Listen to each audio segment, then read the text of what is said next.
कहानी की शुरुआत में हमें एक शिप दिखाई जाती है जिस पर कुछ लोग अपने सफर के लिए आगे बढ़ रहे थे। उस शिप पर एक छोटी लड़की जिसका नाम एमी था जो कि उदास खड़ी हुई थी और इसी दौरान उसके डैड गोंग आकर उसे सरप्राइज गिफ्ट में एक छोटा सा रेडियो देते हैं जिसे लेकर वह थोड़ी खुश हो जाती है। और तभी वहाँ पर सब खुशी से बारी बारी फिशेस देखने लगते हैं जो कि तेजी से वहाँ से भाग रही थी। वो सब फिशेस एक बहुत बड़े राक्षस से डर कर भाग रही थी और इसी दौरान वो राक्षस उनकी तरफ बढ़ रहा था और शिप पर रेड सिग्नल आना शुरू हो जाता है जिसे देखकर शिप के अंदर कैप्टन थोड़ा घबरा जाता है। सब लोग खुशी से खड़े ही थे कि तभी वहाँ पर वो राक्षस उनकी शिप से टकरा जाता है और शिप एक तरफ से उल्टी हो जाती है और वहाँ सब लोग पानी में डूबने लगते हैं। इसके बाद सीन कट होता है और हमें गोंग दिखाया जाता है जो समुद्र के किनारे पर बेहोश पड़ा था और एक आदमी आकर उसे उठाता है। उठते ही गोंग देखता है कि वहाँ सब लोग बेहोश पड़े हैं लेकिन वहाँ उसे उसकी बेटी दिखाई नहीं देती। ये देखकर वह जोर जोर से चीखने लगता है और इसी दौरान उसके रेडियो से उसकी बेटी की आवाज आती है और फिर अचानक वो आवाज बंद हो जाती है। यहाँ गोंग को पता चलता है कि वह अकेले इस जगह नहीं है बल्कि दूसरे किनारे पर और भी बहुत सारे लोग हैं। ये देखकर वहाँ सब उन्हें इशारा करते हैं लेकिन इसी दौरान गोंग को उस जगह पर अपनी बेटी दिखाई देती है। ये देखकर गोंग उसे लेने के लिए जाता है लेकिन तभी उसका दोस्त उसे कहता है कि वहाँ पर कुछ हिल रहा है जिसे देखकर वहाँ सभी की आंखें खुली की खुली ही रह जाती हैं क्योंकि वहाँ पर बहुत बड़ा मॉन्स्टर सांप उनकी तरफ बढ़ रहा था और तभी वह मॉन्स्टर सभी लोगों को अपनी पूंछ से हवा में उछाल रहा था और बहुत सारे लोगों को अपने अंदर निगल लेता है। यह देखकर गोंग फौरन अपनी बेटी को बचाने के लिए बढ़ता है लेकिन उसी दौरान वहां उसका दोस्त आकर उसे पकड़ लेता है और गोंग पीछे मुड़कर देखता है तो उसकी बेटी को वह मॉन्स्टर सांप खा जाता है और वह मॉन्स्टर सांप सीधा जंगल के अंदर घुस जाता है। यह देखकर गोंग वहां चीखने लगता है क्योंकि उसकी बेटी को वह मॉन्स्टर सांप उसके सामने खा गया और वह कुछ न कर सका। और तभी दोबारा उस रेडियो से कुछ आवाज सुनाई देती है। अब उसे यकीन हो जाता है कि उसकी बेटी अभी भी जिंदा है और वह जंगल में जाने के लिए बढ़ता है लेकिन वहाँ कुछ लोग उसे जंगल के अंदर जाने से मना करते हैं और इसी दौरान वहाँ एक आदमी उसके साथ जंगल में जाने के लिए तैयार हो जाता है। यहाँ और भी कुछ लोग उनके साथ जंगल में जाने के लिए तैयार हो जाते हैं और वहाँ से पूरे 6 लोग सीधा जंगल के अंदर चले जाते हैं। पीछे से लोग उन्हें कहते रहे कि वापस आ जाओ नहीं तो अंदर जाते ही मारे जाओगे लेकिन उन्होंने उनकी एक न सुनी। ये देखकर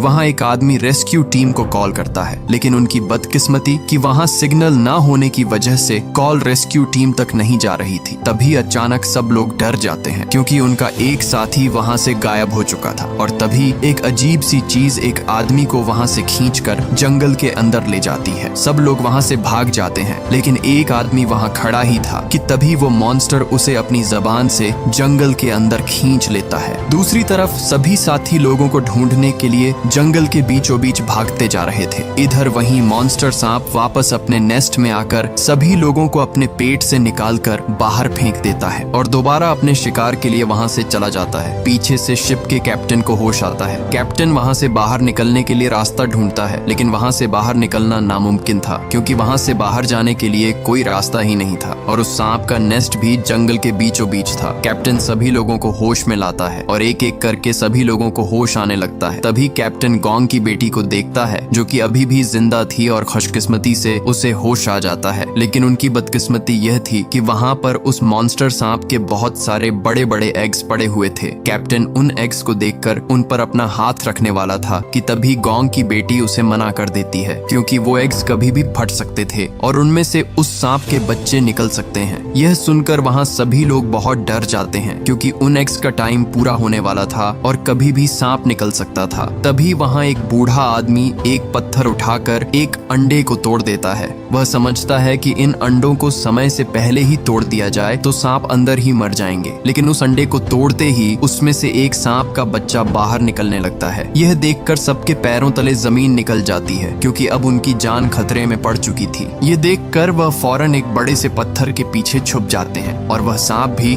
अपने एग से बाहर निकलकर उनकी तरफ बढ़ता है और उन्हें खाने ही वाला था कि तभी वहां उसे एक औरत दिखाई देती है जो कि पैरालाइज्ड जमीन पर पड़ी हुई थी और मदद के लिए चिल्ला रही थी। इसलिए वह सांप सीधे उसकी तरफ आकर उसे वहीं पर खा जाता है। दूसरी तरफ वह ग्रुप भी अभी तक जंगल में ही फंसा हुआ था और उन्हें अभी तक न तो मॉन्स्टर सांप मिला और न तो वो गुम हुए लोग। इसलिए वह सभी कुछ देर आराम करने के लिए बैठ गए और ईरदेनी वहां पर एक दरख्त को काटता है और उसमें से अजीब सा काले कलर का लिक्विड गिरना शुरू हो जाता है। इसी दौरान वहां पर एक आदमी माचिस की तीली को जलाता है और जलाते ही वह तीली उस काले लिक्विड पर जा गिरती है और वहां पर एकदम आग भड़क उठती है। यह देखकर ईरदेनी तुरंत फायर एक्सटिंग्विशर से उस आग को बुझा देता है। आग तो बुझ जाती है लेकिन वहां धुएं की वजह से गोंग का सर चक्कर आने लगता है और उसके सर पर दर्द होने लगता है और तभी वहां पर खड़े उसके सभी साथी उस पर हंस रहे थे और अचानक उसे वही मॉन्स्टर सांप दिखाई देता है। इसी दौरान गोंग की बेटी उसके सामने आ जाती है और वह उसे कहती है कि बाबा, आपने मुझे मॉन्स्टर सांप से क्यों नहीं बचाया। और तभी वही मॉन्स्टर सांप आकर उसे जकड़ लेता है और वह उसे खाने ही वाला होता है कि तभी वहां पर ईरदेनी उसके ऊपर पानी फेंकता है और उसे होश आ जाता है। पर यह उसका ख्वाब था। दरअसल वह काले कलर का लिक्विड पेड़ों के बीच से निकलता है और उसके निकलते ही उसकी जानलेवा गैस वहां मौजूद लोगों को अपने काबू में कर लेती है। तभी वह दोनों पीछे मुड़कर देखते हैं तो वहां पर बाकी लोगों को सभी पेड़ की शाखें पूरी तरह जकड़ लेती हैं। यहाँ वह पेड़ कोई आम से पेड़ नहीं थे बल्कि एक खतरनाक क्रीचर थे जो कि यहाँ सभी लोगों को अपनी शाखों में जकड़कर मार देते हैं। गोंग जैसे तैसे करके वहाँ सभी को होश में लाता है और वह वहाँ से भागते हैं, लेकिन पीछे से उनके एक दोस्त को वह दरख्त अपने काबू में करके वहीं पर मार देता है, जिसके डर से वह तुरंत वहाँ से भागने लगते हैं। इधर मॉन्स्टर सांप के नेस्ट में शिप का कैप्टन और बूढ़ा आदमी दोनों आपस में लड़ रहे होते हैं क्योंकि वह बूढ़ा आदमी कैप्टन को ही इसका कसूरवार कहता है। अगर कैप्टन शिप को पानी से निकालकर किनारे ले आता तो हम यहाँ तक न पहुँचते। तभी एक लड़की जिसका नाम सुशी था वह दोनों को लड़ने से मना करती है और कहती है कि अगर हम आपस में ही लड़ते रहे तो वह मॉन्स्टर सांप हमारा शिकार बन जाएगा और वह हमें जिंदा खा जाएगा, इसलिए हमें यहाँ से निकलने का प्लान बनाना होगा। दूसरी तरफ गोंग भी रेडियो पर अपनी बेटी से बात करने की कोशिश कर रहा था, लेकिन उस जानलेवा जंगल में सिग्नल का नामो निशान तक नहीं था।